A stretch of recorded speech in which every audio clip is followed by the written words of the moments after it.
I want to talk about facts about parenting. Nataka nizungumzie kweli kuhusu malezi. Facts about parenting. Kweli kuhusu malezi.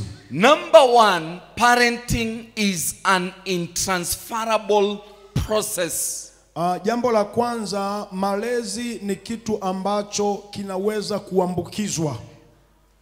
And it is an intransferable. You cannot transfer it. Hauwezi ukakiambukiza hicho kitu. Like you cannot take your children to your father.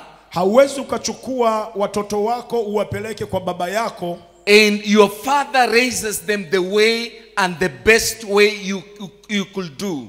Ili kwamba baba yako aweze kuwalea kwa namna nzuri ambayo wewe ungeweza kuifanya. One of the best example, mfano mmoja mzuri, if you have been raised by a stepmother or a stepfather. Kama umewahi kulelewa na baba wa kambo au mama wa kambo. Everywhere I have been, things have not been good. Kila mahali ambapo nimekuwa, watu waliolelewa kwa namna hiyo mambo sio mazuri. And we have secondary homes. Na kuna kaya zingine ambazo tunaishi baadaye. Like the children homes. Kama vile kaya ambazo nyumba za watoto wanaishi kwenye mazingira magumu. They try their best. Wanajaribu kwa kiwango chao chote. But they never deliver to the maximum of what kind of a parent can give.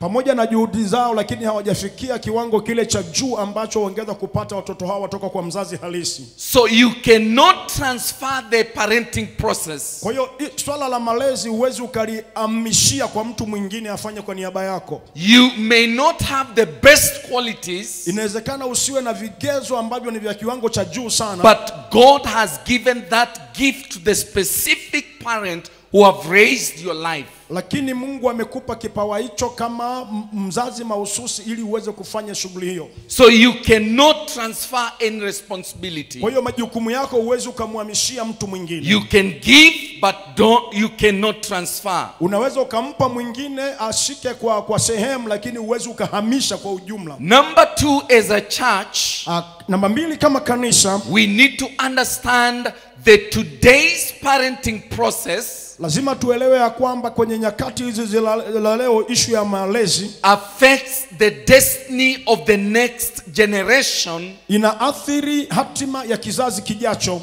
and the social fabric of the community. Na swala zima la kimahusiano katika jamii.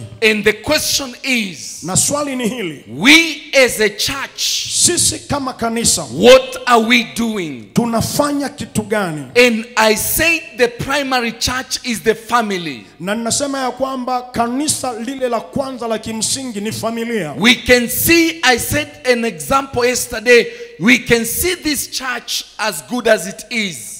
Kama nilivyosema jana, tunaweza tukaliangalia hili kanisa likiwa zuri kama lilivyo. It is a unity and it is a combination of families. Ni muungano na mkutaniko wa familia mbalimbali that fit together in homes, ambao wanaishi na kula pamoja nyumbani. They fellowship, wanaushirika kule nyumbani. They pray, wanaomba kule nyumbani. They relate to each other. Wana mahusiano kama familia kule nyumbani. So this church is a fabric. Kwa hiyo hili kanisa ni kama mkutaniko uliounganisha. And it is made of families. Ambao mkutaniko huu umetengenezwa na familia mbalimbali. So now what the church is doing, kwa hiyo kile ambacho kanisa inafanya, what the family is doing, kile ambacho familia inafanya today, leo, will affect the next generation. Itaathiri kile ambacho ni kizazi kijacho. If Kahama has many young men who are drunkards, kama Kahama ina vijana wengi ambao ni walevi, it has crime among the youths, na ni uhalifu katikati ya vijana. It tells you about the previous generation. Inakuambia kwamba kizazi kilichopita, what it did and what it did not do. Kile ambacho kizazi kilichopita kilifanya ndo kimeleta matokeo hayo leo. But the best question is, what am I doing? Lakini swali ambalo ni zuri zaidi ni kwamba ni nini ambacho mimi nafanya sasa? We cannot leave this to the Tanzanian government. Hatuwezi kuachia jukumu hili kwa serikali ya Tanzania. We, the church, Sisi kama kanisa, I as a Christian, mimi kama Mkristo, I have a responsibility to play, ninao wajibu wa kufanya, to see better generation, kuona kizazi ambacho ni bora. And God has given us a change. Na Mungu ametupa sisi mabadiliko. God has given us power to bring transformation. Mungu ametupa nguvu ya kuleta mabadiliko. And we have the seed, na tunayo mbegu that can bring the change, ambayo inaweza kuleta mabadiliko. Number 3, jambo la 3, all children require paternal and maternal affection. Watoto wote wanahitaji upendo kutoka kwa baba na mama. Upendo kutoka kwa baba na mama. All children require, watoto wote wanahitaji, as their basis, kama msingi wao, the love from the father, upendo kutoka kwa baba, and the love from the mother. na upendo kutoka kwa mama. I have said as the base. Ninasema kama msingi. And this is how God has set families. Na hivyo ndivyo ambavyo Mungu ameziseti familia. And if this is the base, na kama huu ndio msingi na nguzo, and the top is the divine affection, na huku juu ni ule upendo wa kimungu, so it makes a triangle. na hiyo inatengeneza pembe tatu. The base are the parents, huu msingi ni wazazi, the father and the mother, baba na mama,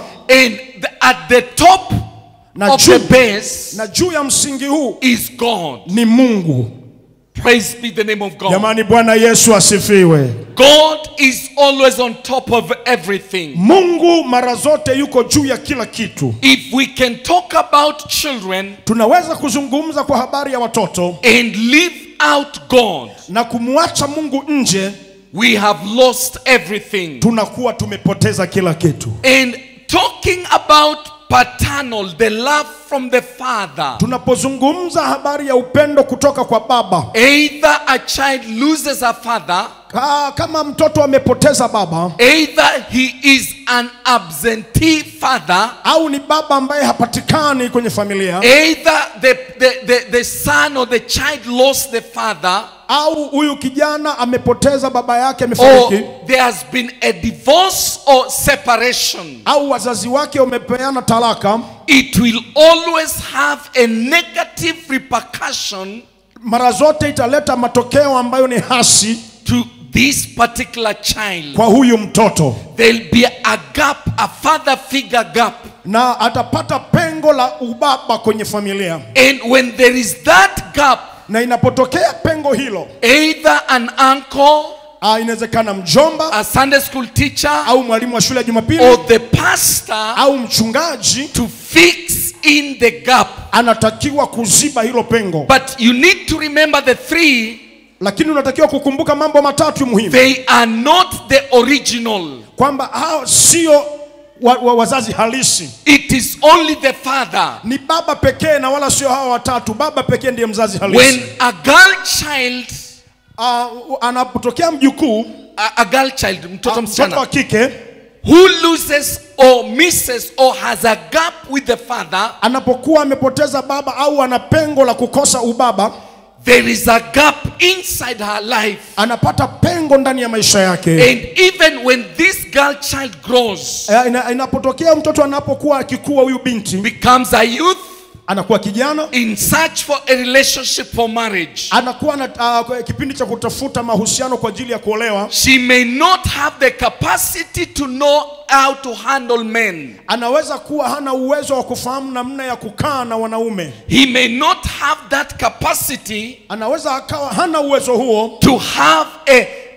a given identity, kuwa na ule utambulisho wake halisi against men, ambao ungeweza kumfanya akae vizuri na mume wake. Why? Because there has been a gap in her childhood. Kwa sababu alipata pengo la kukosa ubaba kwenye utoto wake. Now listen to this. Sasa sikiliza hii. When this girl is in search for a man for marriage, huyu binti anapotafuta mwanaume wa kumwoa, he doesn't look for a husband, she looks for a father figure. Hatafuti mume wa kumuoa, anatafuta mume atakayekaa kama baba. And she goes and pledges to an older man beyond her father's age. Anaweza akaenda kwa baba ambaye ni mkubwa kuliko hata umri wa baba yake. Because young men, kwa sababu vijana cannot stand as a father figure. Kwa sababu vijana hawawezi kusimama kama mababa. And if a young man marries this lady, na kama kijana akimwoa binti wa aina hii, he stands as a husband figure, akasimama kama mume. But the lady is looking for a father figure. Lakini binti anaangalia apate baba. This marriage, hii ndoa, becomes on a storm. Hii ndoa itaingia kwenye dhoruba. The cause is, sababu ni kwamba, childhood. Ni ule utoto wake ambao ulikosa ubaba kwa huyu binti.